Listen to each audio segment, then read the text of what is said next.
Hello friends, आज हम बात करने वाले हैं आपके फिजिक्स के बहुत ही ज़्यादा इंपॉर्टेंट टॉपिक के बारे में। तो टॉपिक आपका क्या है? टॉपिक है आपका भौतिक विज्ञान, जो कक्षा 12 का आपका मॉडल पेपर आया है। तो आज हम उसके बारे में बात करने वाले हैं। तो आप देख सकते हैं इसमें जो आपका टाइम दिया गया है 3 घंटे 15 मिनट का है। इसमें सभी प्रश्न आपके करने अनिवार्य हैं। तो आपका निर्देश जो आपका पहला दिया हुआ है उसमें सभी प्रश्न करने हैं, ठीक है। तो इस प्रश्न पत्र में 5 खंड है: खंड आ, खंड बा, खंड सा और खंड दा और खंड या।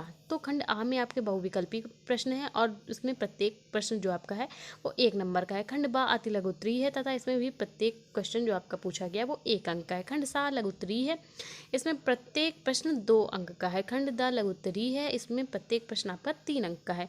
और खंड या आपका विस्तृत उत्तरीय है, जिसमें प्रत्येक क्वेश्चन आपका 5 अंक का दिया गया है, जिसमें से आपको अथवा में भी दिया होगा जिसमें आपको एक ही प्रश्न करना होगा। तो बात करें खंड आ की। खंड आ में जो आपका पहला क्वेश्चन पूछा गया है खंड 1 का ये आपके 1-1 नंबर वाले क्वेश्चन है, बहुविकल्पी क्वेश्चन है। तो निम्नलिखित में किस वैद्युत चुम्बकीय विकिरण की तरंग न्यूनतम होती है? तो किस वैद्युत विकिरण की किरण न्यूनतम होती है? तो इसका आंसर है आपका गामा किरणें। गामा किरणें कैसी होती हैं? इनकी जो तरंग दैर्घ्य होती है वो कैसी होती है? वो न्यूनतम होती है। तो सेकंड क्वेश्चन आपका बोला गया है एक गतिमान कण जिसका संवेग p है, द्रव्य तरंग की तरंग दैर्घ्य होगी। तरंग दैर्घ्य का फॉर्मूला होता है लैम्डा इज इक्वल टू, नहीं, संवेग का फॉर्मूला होता है p is equal to h upon lambda. तो लैम्डा के पद में करेंगे तो फॉर्मूला क्या हो जाएगा? एच अपॉन p, ठीक है। तो पहला विकल्प आपका सही हो जाएगा। तो किरचॉफ का प्रथम नियम जो होता है, प्रथम नियम किस संरक्षण पर आधारित है? तो प्रथम नियम जो है किरचॉफ का वो आवेश संरक्षण पर आधारित है। तो ये आपका विकल्प तीसरा सही हो जाएगा। तो पीएन संधि डायोड में उत्क्रम संतृप्त धारा का कारण है केवल कौन होते हैं?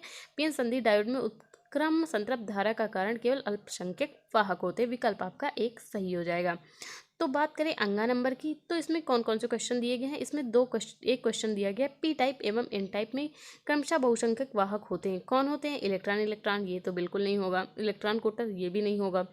तो इसमें जो आपका विकल्प थर्ड है कोटर इलेक्ट्रॉन, ये क्या हो जाएगा? सही हो जाएगा। तो विकल्प आपका 3 सही हो जाएगा। तो चौथा क्वेश्चन पूछा गया मीटर सेतु की तार निम्न में से किस धातु की बनी होती है? तो मीटर सेतु में क्या होता है? नल की वो लोहे की बनी होती, ना ही कॉपर उसमें यूज किया जाता है, ना ही स्टील यूज किया जाता है। उसमें कौन सा मैग्नीन या यूरेका नाम की धातु होती है जिससे मीटर सेतु के तार का निर्माण होता है, तार बना होता है।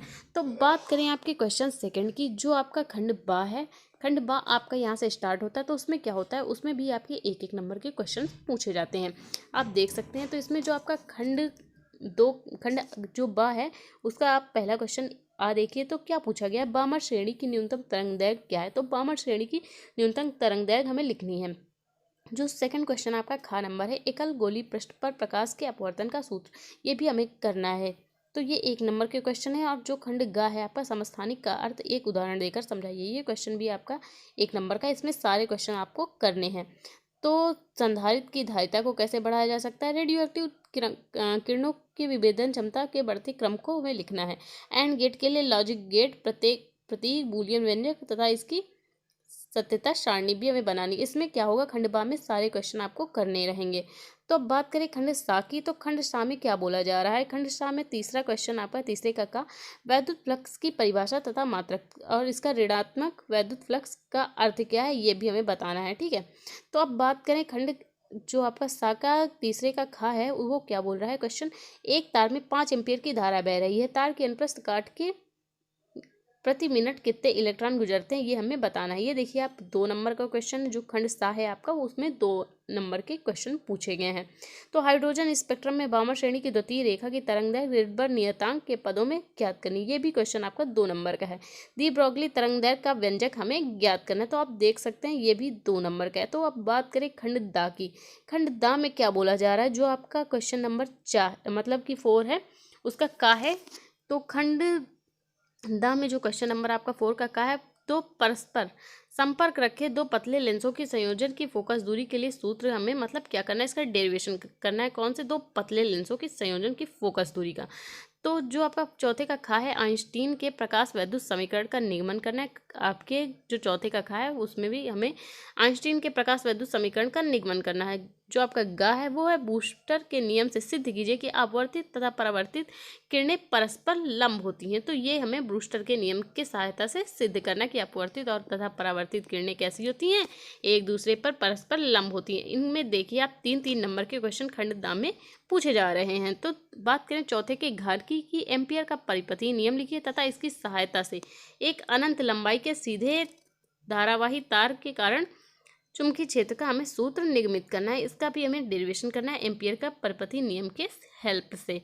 तो क्या बात करें आपके क्वेश्चन नंबर जो आपका 4 है उसके अंगा नंबर की कि एक कुंडली का स्वप्रेरण गुणांक 40 मिली हेनरी है, तो इसमें वैद्युत धारा 5 मिली एम्पियर हो जाती है। तो कुंडली में प्रेरित विद्युत वाहक बल की हमें गणना करनी है। तो अब बात करें आपके जो आपका क्वेश्चन है पांचवें का एक पतले समतल उत्तल लेंस की फोकस दूरी आपकी 20 सेंटीमीटर है तथा उसके पदार्थ का अपवर्तनांक 1.5 है। इस लेंस के उत्तल पृष्ठ की वक्रता त्रिज्या हमें ज्ञात करनी है। तो पांचवें के खा की बात करें कि एक छोटी दूरबीन के अभिदृश्यक की फोकस दूरी 144 सेंटीमीटर तथा नेत्रिका की फोकस दूरी 6 है। तो आवर्धन क्षमता अभिदर्शक की नेत्रिका तथा बीच की प्रतिकृत दूरी क्या होगी ये भी हमें बताना है। एलईडी क्या है, परिपथ बनाकर इसे वीआई अभिलक्षण को प्रदर्शित करना है। ठीक है, तो अब किरचॉफ के नियमों को परिपथ चित्र बनाकर समझाना है। इसका भी हमें डेरिवेशन करना है जो कि आपके 3 नंबर का क्वेश्चन बोला जा रहा है। तो अब बात करें अथवा में भी क्वेश्चन दिए हुए हैं कि अगर आप उनको नहीं कर सकते हैं तो इन क्वेश्चंस को भी आप कर सकते हैं। तो अथवा के क्वेश्चन कौन से, एक समतल विद्युत चुम्बकीय तरंगों में दोलित चुम्बकीय क्षेत्र इतना इतना इतना है टेस्ला द्वारा दिया जाता है। तो विद्युत चुम्बकीय तरंग की तरंग दैर्घ्य ज्ञात करनी है और क्या करनी है, दोलित विद्युत क्षेत्र का हमें व्यंजक भी लिखना है। तो बात करें अंगा नंबर की, तो अंगा नंबर क्वेश्चन क्या बोला, किसी उत्तेजित हाइड्रोजन परमाणु की इलेक्ट्रॉन की ऊर्जा -3.4 इलेक्ट्रॉन वोल्ट है।